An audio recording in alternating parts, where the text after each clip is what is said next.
Saiu o sexto episódio da segunda temporada de Euphoria. Infelizmente, estamos caminhando aí para o fim. Faltam apenas 2 episódios, são 8 episódios ao todo. E aqui chegamos no sexto, com muitos acontecimentos, muitas coisas aconteceram até agora. E, enfim, esse vídeo aqui é para analisar o episódio como um todo. Eu vou contar aqui tudo que eu achei, vou fazer uma análise completa, claro, com spoiler. Lembrando que eu tenho uma playlist completa aqui com vídeos sobre a série, tanto da primeira temporada quanto da segunda. Vou deixar aqui no link da descrição, vou deixar no card. Enfim, e claro, se você não for inscrito no meu canal ainda, se inscreva. Eu falo muito sobre filme, sobre série, claro, sobre euforia. E deixa o like aí também, que vai me ajudar bastante. Agora vamos para nossa análise, porque tem muita coisa para falar. Após o quinto episódio, onde teve uma explosão de acontecimentos envolvendo a Rue, né? Foi um episódio que foi mais focado no arco da Rue, e a gente teve os outros personagens não sendo tão trabalhados. Aqui a gente tem o oposto, a gente tem vários arcos sendo elaborados, e o da Rue também, mas com menos intensidade. Só que eu confesso que esse sexto episódio, assim como alguns episódios do começo da temporada, que eu já falei aqui no meu canal, foi um pouco decepcionante. Isso porque a gente teve um quinto episódio muito explosivo, com um ritmo muito bom, e aí a gente tem essa quebra de expectativa, o que muitas vezes é até interessante para uma temporada, e Euphoria faz isso brilhantemente, né? Na primeira temporada, por exemplo, a gente tem esses picos, né, de episódios muito bombásticos, com episódios mais calmos, e eu acho que eles só sabiam equilibrar isso de uma forma muito boa, mas aqui nessa segunda temporada, eu confesso que tem alguns momentos em que a gente não precisa de um episódio tão mais tranquilo, tão mais calmo, como foi o caso desse episódio sexto. Eu, pelo menos, fiquei com essa sensação, e quando eu acabei o quinto episódio, de que o sexto iria ser, assim, tão eletrizante quanto, tão chocante quanto. E aí eu tive essa quebra de expectativa, principalmente quando eu já tinha visto a promo, né, desse episódio sexto. Eu tinha visto gente pegando em arma e vários acontecimentos, mas quando a gente analisa o episódio como um todo, ele foi muito mais contido, muito mais calmo, apesar de, claro, muita coisa ter acontecido e vários arcos de personagens terem sido elaborados e até finalizados, o que eu achei ótimo, porque eu tava com muito medo, confesso, de algumas histórias que estavam paradas de alguns personagens não ser elaboradas até o fim da temporada e isso ser jogada para a terceira, coisa que não cabe. Eu acho que a terceira, ela é uma outra vibe, ela vai ser uma outra vibe e tudo o que a gente sabe até agora precisa ser finalizado até esse momento, né, até o fim dessa temporada. E eu tava com medo disso acontecer, mas por um lado foi bom, por outro foi decepcionante. Eu vou explicar aqui uma das minhas maiores decepções no decorrer desse vídeo. Mas lembrando, tá, gente, quando eu falo que eu fiquei decepcionado, eu tô sendo sincero, claro, mas eu ainda acho a temporada como um todo muito boa. E eu ainda acho o episódio em si muito bom. Eu gostei desse sexto episódio, mas com algumas ressalvas. Teve episódios que eu gostei muito mais, tipo o primeiro e esse quinto, eu acho que foram os melhores episódios da temporada até o momento. Mas então vamos lá, vamos conversar aqui sobre os arcos dos personagens separadamente, que eu acho que fica algo mais organizado. Vamos falar sobre a Cat, né, que depois de muitos episódios em que ela estava completamente apagada, ela mal tinha tempo de tela,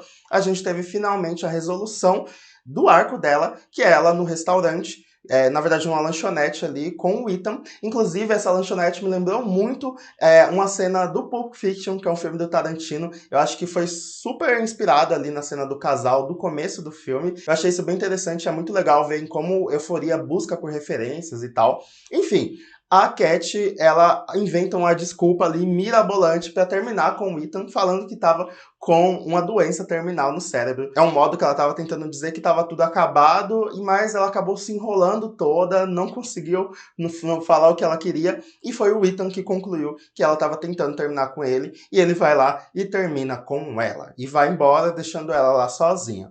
Olha, eu não sei o que vai acontecer a partir daí. Se você assistiu o meu vídeo que eu falo sobre a possível briga da atriz com o diretor da série, você vai entender que é provável que ela não tenha tanto espaço aí no decorrer dessa temporada e talvez até nas próximas temporadas de Euphoria, infelizmente. Mas se a gente analisa como um todo, né, o arco da Cat nessa segunda temporada, eu acho que foi uma das coisas mais decepcionantes da série, porque é realmente uma das personagens mais relevantes da história. E eu até acho que esse namoro dela com o Ethan poderia ter sido explorado de uma outra forma. Enfim, poderia ter realmente tido um espaço maior nessa temporada, mas não foi o que aconteceu. Quando a gente para pra pensar, são pouquíssimos momentos da Cat relevantes na temporada, e todos eles baseado nessa relação que ela não quer ter mais e tudo mais, enfim. Realmente, foi muito decepcionante. Eu espero de verdade que agora que ela terminou com o Ethan, a história dela tenha uma reviravolta e que volte, né, a ser aquela Cat que a gente viu na primeira temporada. Agora indo pro arco da Rue, né, a gente viu que sim, foi ela que chegou em casa no fim do episódio 5, que a gente tem a cena da mãe dela e uma porta abrindo e ela chamando o nome da filha. Era ela de fato. E aí a gente tem, logo nos primeiros minutos do episódio, uma cena muito agoniante, mas muito boa, da Rue tentando abrir um pacote, né, uma embalagem de uma bala, e a gente vê o sofrimento dela. Ela tá com fortes crises de abstinência, e isso tá sendo muito difícil pra ela, não só pra ela, como pra mãe dela também. A gente tem a cena da mãe dela chegando, tentando ajudar, tentando ter calma, né, depois de tudo que aconteceu, e ver o sofrimento da filha. E aí a gente vê a Rue lutando contra a crise de abstinência e em como isso é difícil pra ela e também para a família. Tem alguns momentos dela com a Dia, por exemplo, deitadas juntas, ou a gente vê o sofrimento da irmã, né, depois de tudo que aconteceu, é realmente muito, muito complicado. E aí, nesse meio tempo, a Rue começa a se arrepender, né, das coisas que ela fez, do que ela falou para a mãe dela e também para o Ali. E eu fiquei muito feliz que ela se arrependeu disso, porque a cena dela em que ela trata mal o Ali é muito triste, porque é um personagem muito incrível, eu gosto muito do Ali. E aí ela liga para ele para pedir perdão. Esse momento é muito emocionante, eu confesso que eu chorei. Foi muito real a forma como a Rue tava tentando se desculpar, aquelas pausas grandes, né, o silêncio e tal, e a forma como ela chora. Foi realmente uma cena muito tocante. E eu fiquei feliz que o Ali perdoou ela. Não só perdoou ela, como também foi fazer um jantar na casa delas. Esse momento também é muito legal. E ele acaba até conversando com a Dia e falando para ela que tudo bem a Dia ficar brava com a irmã, tudo bem ela sentir raiva, porque realmente ela tá no direito dela. E, enfim, não ficar tentando camuflar isso nunca faz bem. No fim, eles acabam jantando, tendo um momento ali muito legal. Dá pra ver que a Dia também tem uma certa resistência com a melhora da Rue. Agora ela não tá tão esperançosa, né? Que a Rue vai realmente se curar e vai ficar sóbria e tudo mais. Mas é o que o Ali fala, é um passo de cada vez, e, enfim. A Rue, ela pode construir essa sobriedade aí com o tempo. E tudo isso foi muito bonito, assim, eu gostei muito, eu acho que tá sendo muito legal a forma como eles estão encaminhando o arco da Rue com relação às drogas. E sobre o Ali, eu espero que ele fique com a mãe da Rue. Eu já percebi ali um climinha, ela já falou que acha ele bonito, então pode ser que aconteça, eu espero que aconteça, porque realmente será um casal muito legal. E aí no fim do arco da Rue, a gente tem uma cena em que ela está com a Dia na cama, ela fala que não conhece mais a irmã dela, que, enfim, não sabe muito sobre a irmã dela mais, e a Dia fala que vai contar somente quando ela voltar da reabilitação, e aí as duas ficam juntas ali, bem legal. Só que no quarto ao lado, a gente tem a cena da mãe da Rue, da Leslie, tentando ligar para uma clínica de reabilitação e tentando internar a filha, e eles não querem internar ela, e na verdade eles querem só que ela faça uma desintoxicação, mas a mãe dela fala que a Rue é completamente destrutiva e ela quer se matar, e ela acaba implorando ali pela, enfim, internação da filha. E essa cena também é muito triste, né? Porque a gente não vê nem a gente nem precisa ver a Leslie lá no quarto, a gente só ouve a voz dela implorando. E essa cena é muito boa. E isso só mostra, claro, eu preciso falar aqui da atuação da Nicki Williams, que é uma atrizaça, assim, maravilhosa. Eu acho que no episódio 5 ela só reforçou em como ela é incrível nessa personagem. E aqui também a gente tem uma atuação, assim, magnífica. E eu acredito que ela vai muito forte também na categoria de melhor atriz coadjuvante nessas premiações, porque ela realmente está arrasando muito. Então eu acho que o arco da Rue vai se encaminhar para esse ponto em que ela vai ter que tentar se manter sóbria dentro de casa, o que vai ser muito difícil. Totalmente diferente de ela numa clínica de reabilitação, claro. E aí eu quero muito ver essa luta. É provável que ela tenha uma recaída, afinal a história precisa se movimentar também nesse sentido. E, enfim, vamos ver o sofrimento aí da mãe dela também. Enfim, vendo a filha daquela forma. Quero muito ver o que vai acontecer. A Jules quase não é mencionada no arco da Rue. Ela é, na verdade, mencionada em uma cena super breve, mas a Rue não quer falar muito sobre ela. Então, a gente não sabe exatamente como que elas estão ainda. Mas depois, claro, a gente vai ter uma outra cena da Jules com o Nate lá na frente, que eu vou falar mais pra frente nesse vídeo, mas é isso, não sabemos muito bem como que tá ali. Só sabemos também que a Jules e o Elliot não estavam conversando mais, então tudo que aconteceu ali foi muito pesado e acabou desestabilizando esse trisal aí. Agora vamos falar aqui sobre o arco que mais teve espaço nesse episódio, que mais foi trabalhado, que foi da Cassie, do Nate e da Mad. E olha, foi um mix de sensações pra mim, porque por um lado foi muito incrível alguns momentos, muito interessante a forma como eles trabalharam em alguns pontos, mas por outro lado, principalmente a resolução, eu achei um pouco decepcionante. Um pouco não. Eu fiquei bem decepcionado em como conduziram o fim disso tudo, que a gente não sabe se é o fim ainda, mas até o momento eu fiquei com aquela sensação de que, poxa, eles prometeram tanto e não aconteceu da forma que pelo menos eu acreditaria que iria acontecer. Primeiro a gente tem o Nate acordando e ele não pega no celular e tal, malha, vai malhar e tal, e acaba nem sabendo o que aconteceu na noite anterior.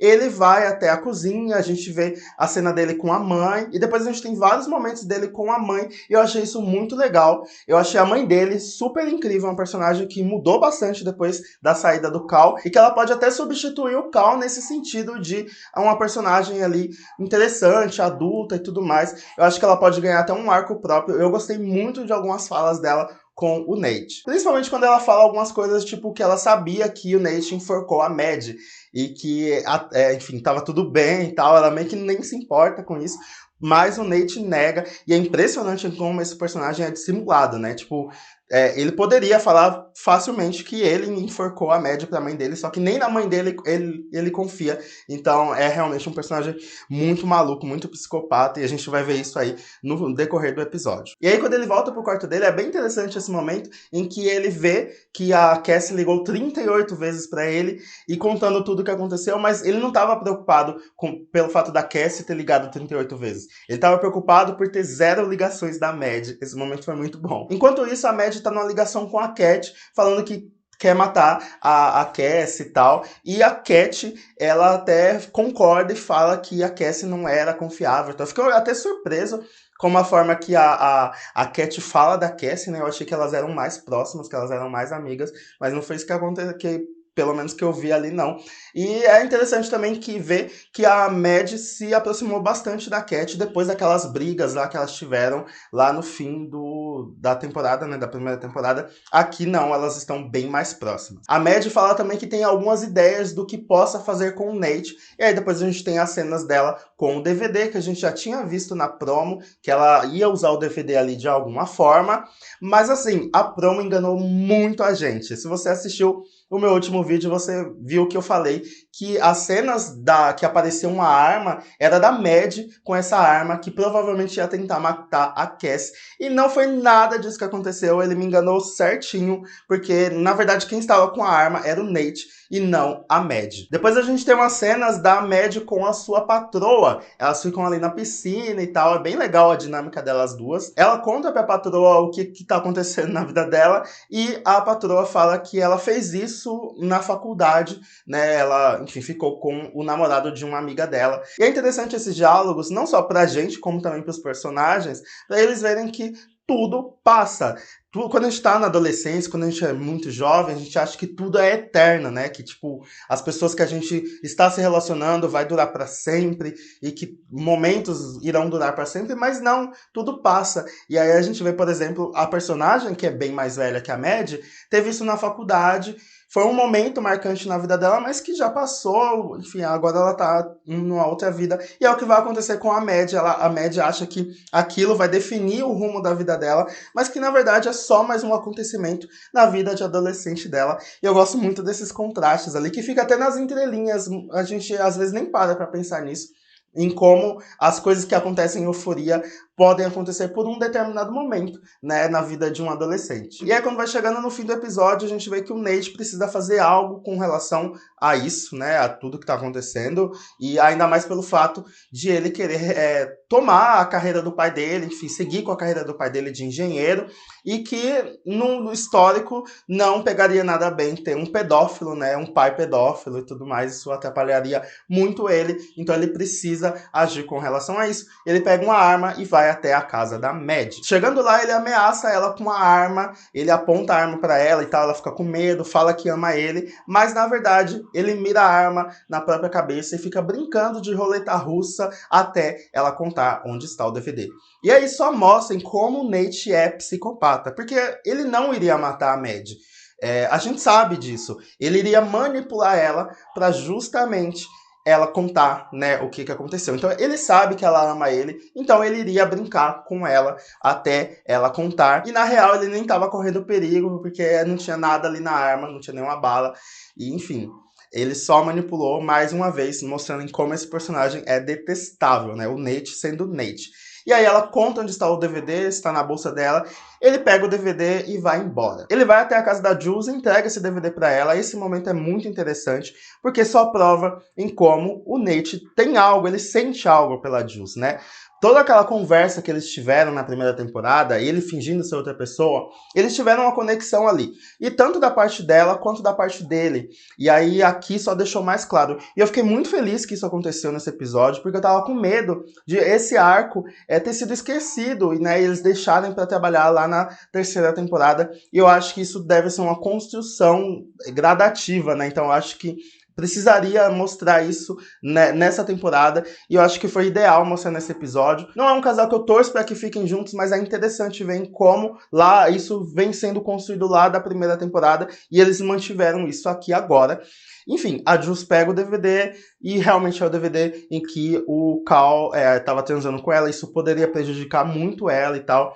E o Nate, né, tem esse momento aí de bondade na vida dele, acho que é o primeiro momento na vida dele. E ali deixa muito claro que ele se importa com ela do jeito dele, mas ele se importa com ela. E eu quero muito ver como que isso vai ser trabalhado aí mais pra frente. E eu fiquei com mais medo de que isso não acontecesse pela uma fofoca que tinha surgido aí de que a atriz, né, a Hunter e o Jacob Elord, eles eram brigados e eles não podiam contracenar juntos e tal. Então a gente não ia ter cenas do Nate e da Jules juntos, mas não foi o que aconteceu. Eles, enfim, pelo que eu vi ali, tá tudo bem. Enquanto isso, a Cassie está lá na casa dela, desesperada, chorando, tendo várias crises. É muito interessante a dinâmica que ela tá tendo ali com a mãe dela, a forma como ela tenta se justificar e parece ser inocente, né? Ela sempre faz isso, mas ela tá super errada e tudo mais. Enfim, ela tenta se matar, esse momento é até meio cômico, né? Ela tenta se matar com saca-rolhas e a gente vê como essa personagem está realmente desequilibrada. E aí, no fim, o Nate fala pra Cassie arrumar as malas e ir pra casa dele.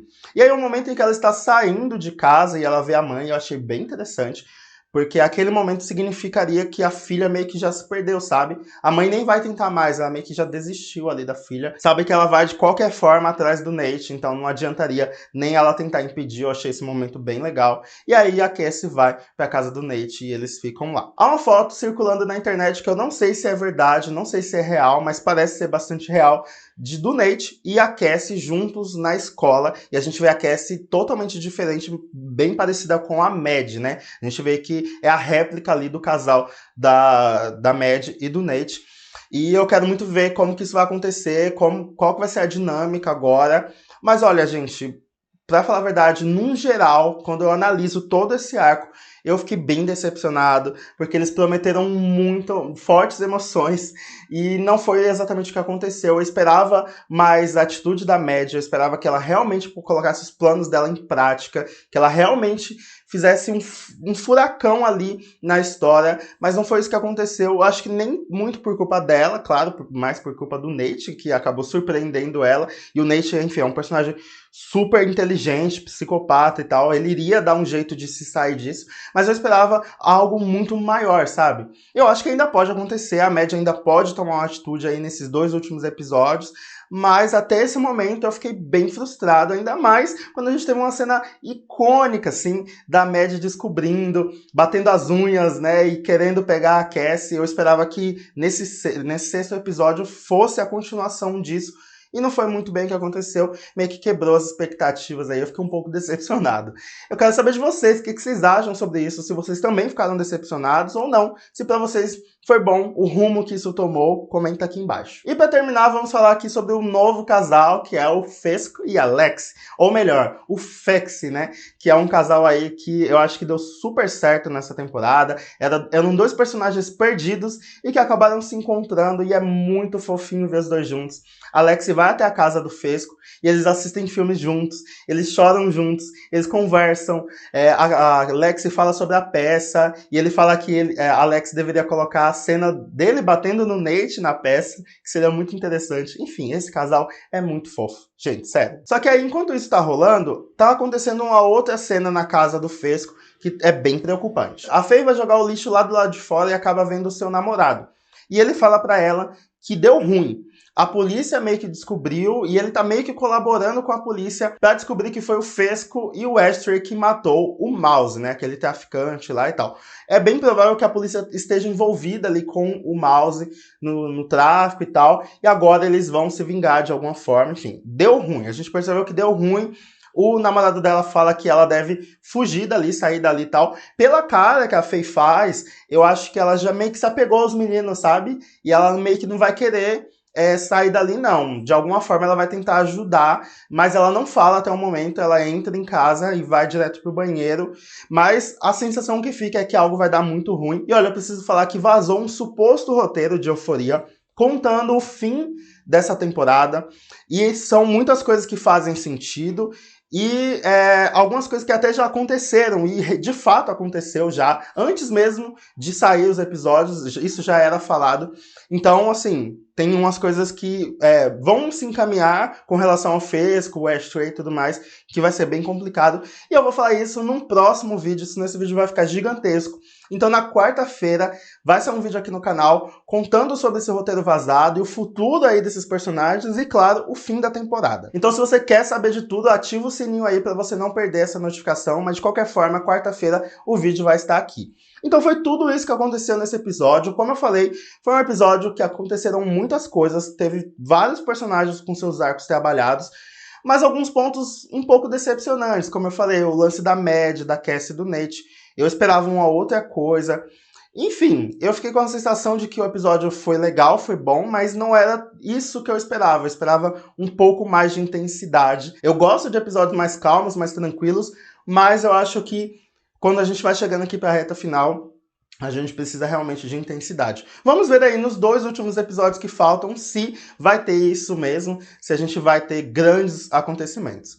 E é isso, quero saber de vocês o que vocês acharam do episódio como um todo. Vamos conversar muito aqui embaixo, falem as suas teorias, o que vocês acham que vai acontecer. Lembrando que tem vídeo quarta-feira falando sobre esse roteiro vazado.